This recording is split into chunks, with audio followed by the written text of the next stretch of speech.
Spherical thinking. Explorations of spiritual knowledge and yoga, March 18th and 19th, 2023. Free will and predestination. In the face of challenging circumstances, you have 1 second to act. What will you do? Your action is preceded by a thought. What thought will you apply? To what extent are you free?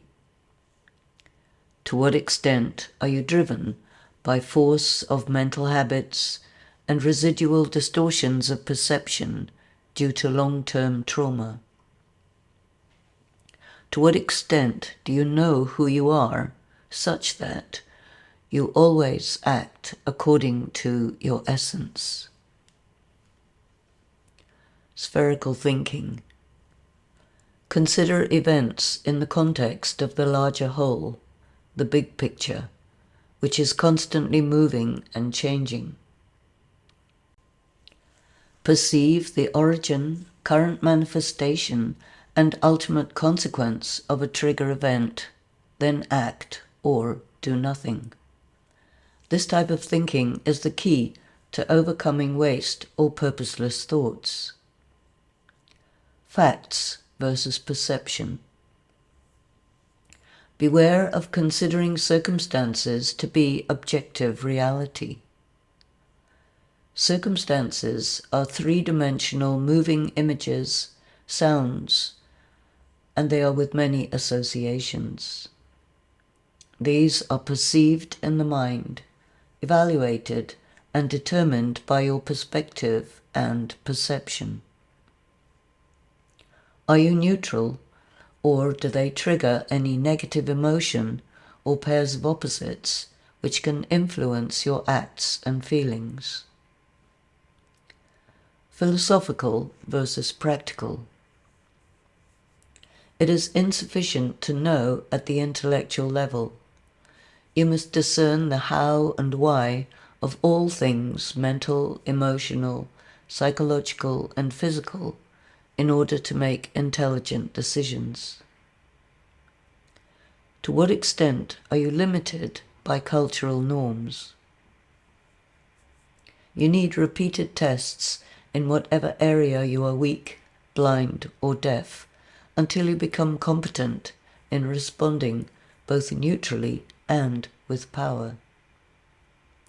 The more you are independent, the more you operate from your position of power. Linear thinking and faulty logic. Your social, professional, and cultural environment is replete with assumptions that have no solid foundation. Prejudice, toxic education, cultural biases have you brainwashed. Beware of considering invalid assumptions to be valid. Become competent in how to use spiritual knowledge. Understand the need to renounce faulty or toxic conventional moral logic. Priorities. Again and again, review your priorities. Other people have different priorities. Beware of getting influenced by the priorities and preconceptions of others.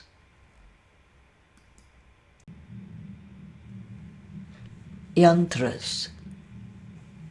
The concepts that are provided to us through spiritual knowledge are yantras, which means instruments. They are tools, therefore they have a purpose, and we need to learn how to use them, for which purpose, and in what circumstances. The knowledge of the cycle of time is a yantra, an instrument. The purpose of the instrument is to enable pure thought. The obstacle is waste thought.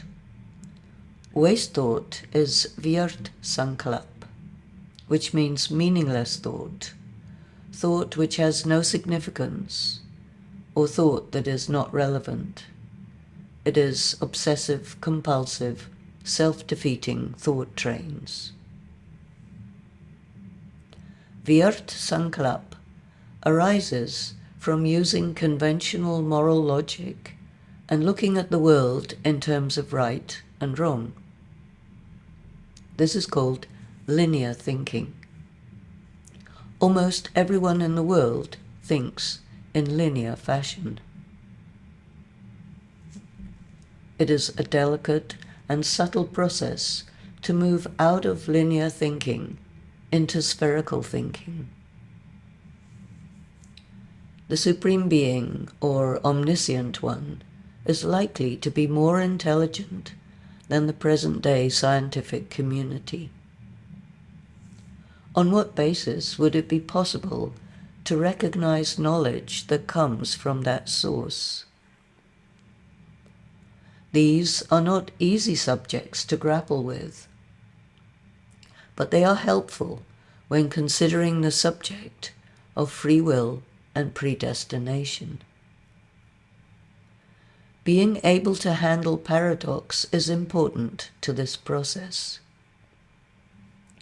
The instrument is called swadarshan chakra. This means the wheel in which you can see yourself. It is said that the cycle is of 5,000 years and repeats identically, indefinitely. This instrument has to be rotated. Hindu devotees consider it should be spun like a physical discus. At what speed should the knowledge of the cycle be rotated? We have been given two approaches to the rotation of the cycle. 1. I am the golden-aged Devta, god or goddess, who becomes and who am the silver-aged Kshatriya, warrior, who becomes and who am the copper-aged Vaishya, merchant, who becomes and who am the iron-aged Shudra, the untouchable, who becomes and who am the confluence-aged Brahmin. This cycle repeats identically, indefinitely. There is decline from the beginning to the end. Progress occurs only from the end to the beginning. 2.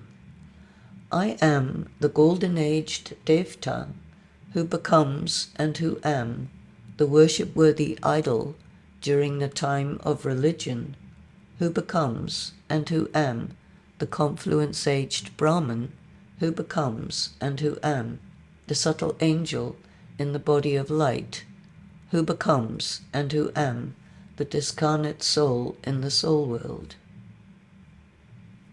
The cycle repeats identically, indefinitely.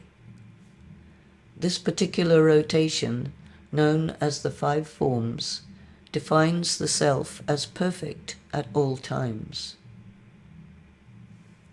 These two approaches must be used simultaneously. Therefore, you have to be in constant decline and in perfection simultaneously. The two rotations are mutually exclusive and simultaneous. This is called paradox. If you are a linear thinker, you will find this mental activity disturbing. If you keep rotating the two cycles simultaneously, with sufficient subtlety and adequately, you will get a breakthrough and be able to shift into a state of mental clarity, such that you no longer have any waste thoughts. This is the purpose of taking possession of the cycle or wheel in which you can see yourself. The fastest speed at which a physical object can spin is 7,200 revolutions per minute. An example is a computer hard drive. If you spin the cycle of time at ultra-high speed, then you can be aware of all consecutive events simultaneously. Taking it to a next level, you can grasp clockwise and anti-clockwise rotation simultaneously, progress and decline simultaneously. This is a unique method to become independent of passing moral judgments of right and wrong, good and evil. There is a danger of giving away your power to someone or something that you think is good, and on the other hand, you are motivated to exact justice and take revenge against something, someone, some event or occurrence that you consider bad. You will seek to punish the culprit. In both cases, you incur negative karma and become bound in karmic bondage. This is why people are not free. The issues of right and wrong are the purview of religion, which informs the legal, governance, social, and other systems of human, social, and political organization. All this is analyzed in the Bhagavad Gita. The original knowledge of the Gita, which is provided by incorporeal Shiva, sets this out clearly in the impossible conundrums of the Mahabharata and the Ramayana. Those who look at reality in terms of the Mahabharata achieve victory, and those who look at reality in terms of the Ramayana achieve failure. These great myths are allegories for the human dilemmas of the present day. If you wish to succeed, you must go beyond good and evil. If you go beyond good and evil, you fear you will become a monster. Your conscience steps in and short-circuits the yantra. Angel and devil must fuse together, which is achieved through the high-speed rotation of the cycle of time. The sign of this issue is that a person states that they feel guilty if they make a choice based on what they truly want, and instead appease their conscience by choosing an act based on their perception of morality. Such people prevent themselves from truly living. They cannot be authentic. They are afraid to be themselves, and this is why it is classified as failure. The one who does the right action, even though it goes against conventional morality, is the true hero and attains victory. But this person will be ostracized. What are the circumstances in which to use this yantra? It is used during war. There is the inner war and the outer war.